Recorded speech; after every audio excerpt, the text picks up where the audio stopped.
June 1941, Lwów. Nazi Germany launches its massive invasion against the Soviet Union. Germans are moving with devastating speed, cities fall within days, and behind the advancing troops follow the Einsatzgruppen. Mobile killing units whose task is not only to secure territory but to annihilate entire groups of people considered enemies of the Third Reich. In the borderlands of eastern Poland and western Ukraine, territories seized by the Soviets in 1939, the German occupation instantly transforms the landscape into another round of terror. Local communities, already exhausted by nearly 2 years of Soviet repression, now face a new wave of violence. As German forces move deeper into Soviet territory, the Nazi leadership views the region not merely as a military front but as a laboratory for racial warfare. Cities such as Lwów, with their universities, libraries, and strong intellectual traditions, are perceived as breeding grounds for future resistance. Thus, even before front lines stabilize, the SS and Gestapo, the German secret police, begin identifying targets for elimination. Among those marked are professors of Lwów, scholars, doctors, mathematicians, writers, men who embody the intellectual heritage of pre-war Poland and whom the occupiers see as obstacles to their long-term domination. By early July 1941, only days after the German capture of the city, the machinery of extermination is already in motion. Arrests begin at night and at the end 27. University professors and lecturers are murdered with their loved ones. However, these atrocities will not remain unpunished, and the perpetrators will pay for their crimes with their own lives. Lwów, today's Ukrainian Lviv, a jewel of pre-war Poland, had once been a city of learning, books, music and conversation. Before 1939, its population of more than 300,000 included scholars, artists, scientists, and writers. It had 5 universities and academies, among them the Jan Kazimierz University and the Lwów Polytechnic, institutions that had produced some of Poland's brightest minds. Professors of mathematics, medicine, law, and philosophy lectured in grand halls filled with young students. People spoke of the Lwów School of Mathematics with pride. And names like Stefan Banach, Hugo Steenhaus, and Antoni Lomnicki were known across Europe. But when the Second World War started on September 1, 1939, the city's fate changed forever. After the Soviet invasion of September 1939, Lwów was taken by Soviets and its universities were nationalized and renamed. Polish professors were forced to abolish Polish and to teach in Russian, some were dismissed, others arrested. Yet many remained, continuing their work quietly, believing that survival, both personal and cultural, was still possible and necessary for their students.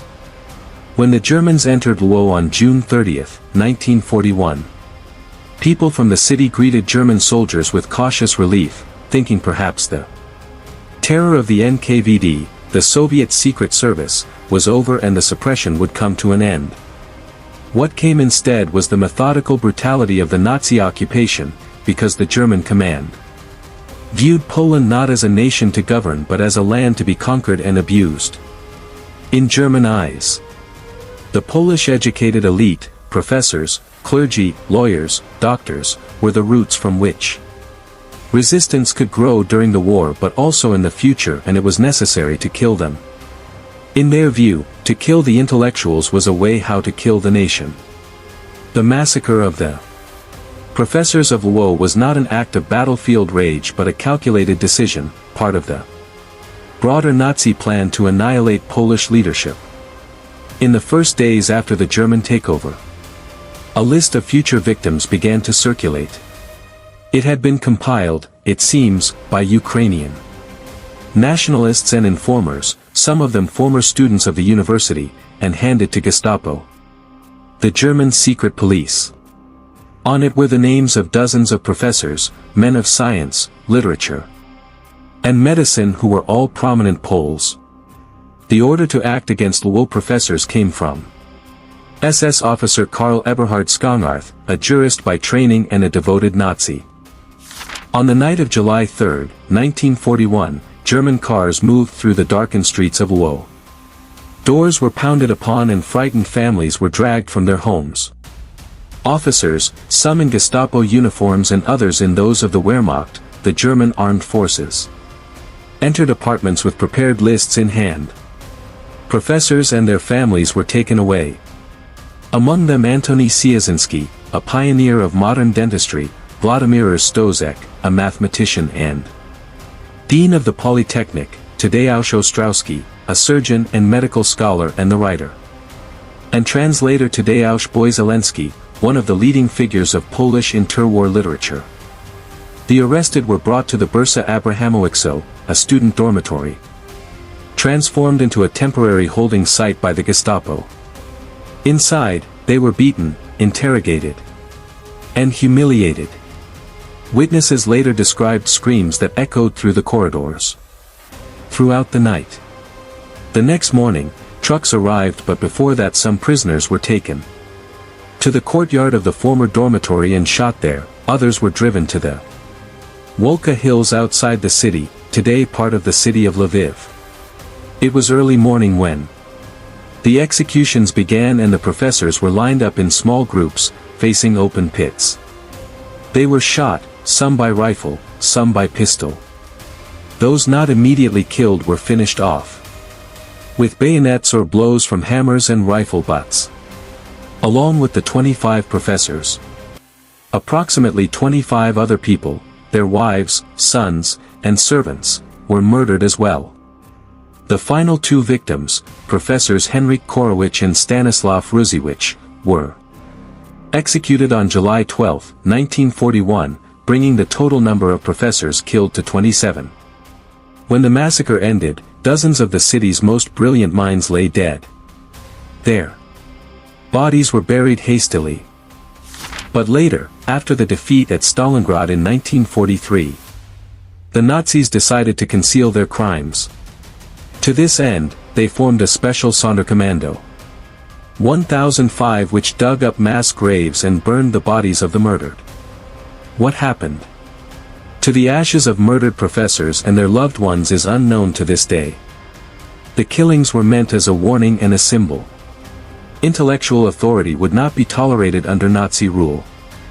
The universities of Lwów, like most of the educational institutions on the former Polish territory, were emptied. Their classrooms silent.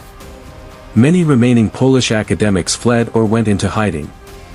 Behind the massacre stood Schöngarth and his subordinates, men whose names would later surface again in the grim history of the war, the Gestapo officers Walter Kutschmann, Felix Landau, Hans Krueger, and Kurt Stawisky. They all were involved and would continue in murdering of the civilian population in Eastern Europe. Some of them even recorded their crimes themselves, as they were writing diaries and mentioning mass murder as a normal part of their jobs.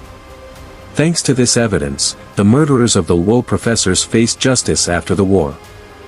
The most senior of the perpetrators in the killing of the professors, the SS Brigadeführer Karl Eberhard Schöngarth, who had personally ordered the killings, went on to participate in the machinery of genocide, including the Wannsee Conference in January 1942. After the war, he was captured by the British forces and brought before a military court. Ironically, he did not go before the court because of mass murder of thousands, but for the execution of a captured Allied airman. Despite this fact, his conviction led to his hanging in Hameln prison in Germany on May 16, 1946. His execution was justice for the thousands of lives he had taken during the war. Hans Krueger, one of the leading figures in the terror apparatus in the territory of Eastern Galicia and one of the murderers of the Lwów professors, was eventually brought to trial in West Germany in the 1960s. His central role in mass shootings and deportations in the Eastern Europe was laid bare during the proceedings, and he was sentenced to life imprisonment. He spent the remainder of his life behind bars, dying in prison. Felix Landau, whose own diary chillingly recorded daily acts of murder, was also eventually forced to answer for his crimes. After years of living freely in Austria, his past caught up with him in the 1960s. He was tried in 1968, convicted, and sentenced to life imprisonment. He was freed after 18 years, and died 2 years later in 1988. Walter Kutschmann, another Gestapo officer, was arrested in Buenos Aires in Argentina in 1985, but died of a heart attack in a hospital the following year, before he could be extradited to West Germany. His wife was reported to the authorities for animal abuse, specifically for euthanizing homeless dogs in gas chambers.